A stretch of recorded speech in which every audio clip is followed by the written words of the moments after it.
When you have a yard sale, you don't put the stuff in the backyard, you put it out front where everybody can see it. It's kind of like advertising on Mid-America Live, the place where the most eyes will see it every day. Click the Place Ad button on our homepage for more information.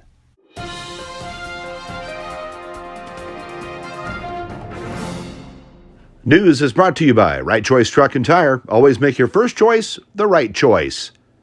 Back in the 90s today, and our next good chance of rain will happen around Tuesday. Your forecast is coming up.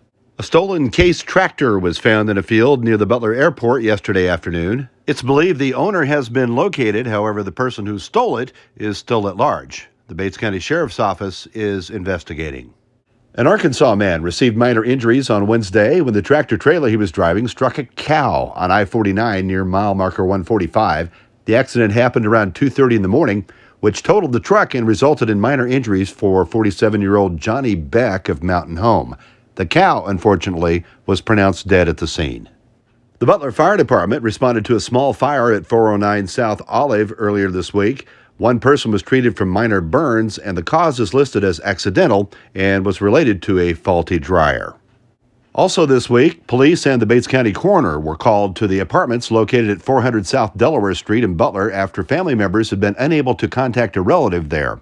Upon entry, it was discovered a 54-year-old man had passed away, and it has been determined it was due to natural causes. The Bates County Health Center has confirmed 3 more positive cases of COVID-19 in Bates County, which include 2 females and 1 male, all from Butler. All 3 were either a household or close contacts of a previous reported case. At this time, Bates County has 50 positive cases, 8 of which are currently active and isolated. Well, you might be able to go ahead and plan that front-end alignment and new tires as soon as repair work is done on some of the paved county roads in our area. According to MoDOT, during the month of August, highways F, FF, and J in northwest Bates County will get some holes filled along with the chip and seal. Work in other parts of the county is also on the schedule, spanning into this fall. We'll share that info with you as the dates get a little closer. We were also informed this week the Butler Youth Center will not be open this fall. According to Chris Jenkins, president of the BCYAC, said, "We feel it would be irresponsible to open the center in light of the current health conditions, and it was not a decision that was made lightly." The center, operated by the Bates County Youth Advocacy Council, provides recreation, food, and adult and peer mentoring for area children and is located on the Butler R5 school campus. It was added that the closure hopefully will not remain permanent. And congratulations to Susie French upon retiring from the Bates County Memorial Hospital after 44 years of dedicated service. Susie began her career as a registered nurse in 1976, and besides her work at BCMH, she also has served as a mentor for many new nursing graduates over the years. Again, thank you for your service, Susie. In case you haven't heard, Bates County no longer has a newspaper. Last week, operations shut down at the News Express, along with it, the last edition of the Exchanger. No reason was given for the closure. However, representatives of the Cass County Tribune have been in the area asking questions regarding mailing lists and other particulars.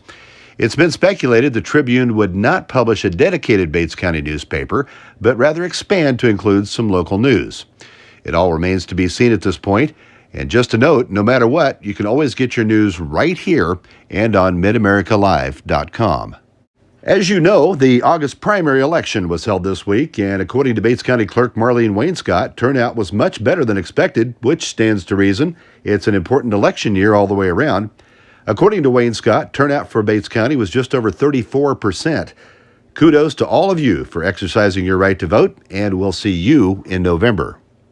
As local high schools prepare for the upcoming year, Rich Hill High School would like to get the word out that there will be a sports information meeting on August 9th, 5:30 p.m. at the elementary cafeteria.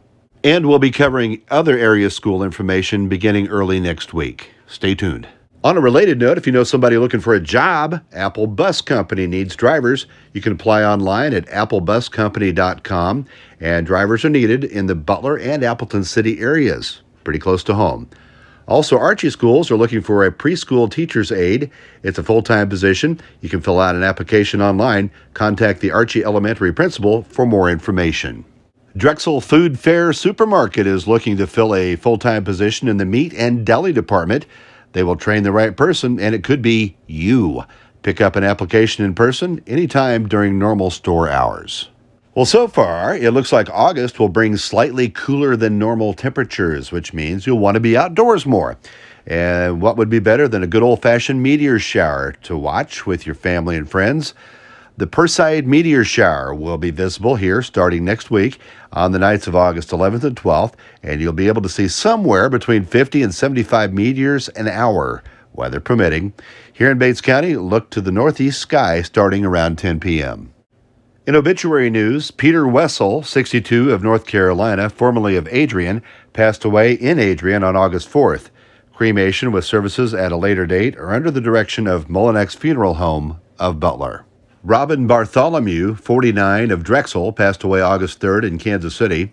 Services will be 10 a.m. today at the Drexel First Baptist Church and are under the direction of Mullinex Funeral Home. Robert Gibson, 54, of Butler, passed away on August 5th at his home. A memorial service is planned for Tuesday, August 11th at Atkinson Funeral Home starting at 2 p.m.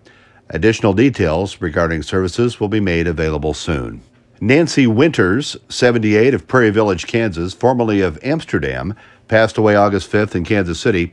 A celebration of life will be held 2 p.m. Tuesday at Schoengirt Chapel in Butler, with visitation just prior beginning at 1 p.m. Interment will be at West Point Cemetery in Amsterdam.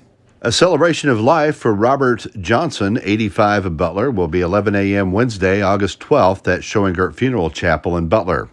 Visitation will be just prior, beginning at 11 a.m. Burial will be 3 p.m. Wednesday at Mount Moriah Cemetery in Kansas City, Missouri.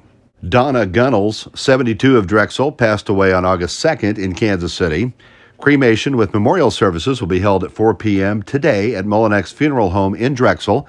Visitation will begin at 3 p.m. Interment will follow in Sharon Cemetery. And on the calendar, you'll be glad to know there will be an annual Huckster's Day celebration on the Butler Square this year.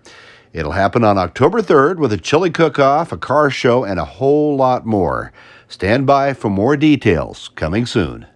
Also, the Butler Fall Citywide Cleanup is all set for the week of September 4th for all homes north of Fort Scott Street, and the following week, September 21st, for all those who live south of Fort Scott. Bates County Disposal will pick up old furniture, appliances, paint, batteries, miscellaneous junk. If you have large amounts or you have questions, call 660-679-7604. Just have your junk at the curb by 6 a.m. on Monday of the week of pickup. And don't forget, there'll be a blood drive at the Bates County Memorial Hospital on September 2nd, noon to 5 p.m. Appointments are preferred for the drive, but walk-ins will be permitted if capacity permits. If you have questions or would like to make an appointment, call 877-468-6844. And weather is brought to you by the Y Factor Salon, just off the historic Butler Square on Ohio Street. Rain chances remain slight through the weekend, but much warmer. We're looking at mid-90s today and tomorrow before temps drop back into the mid-80s around Tuesday. With that cold front, expect a good chance of showers and thunderstorms on Tuesday as well. Good news, temps will remain in the mid-80s into the weekend. That's your update from Mid-America Live. Stay safe.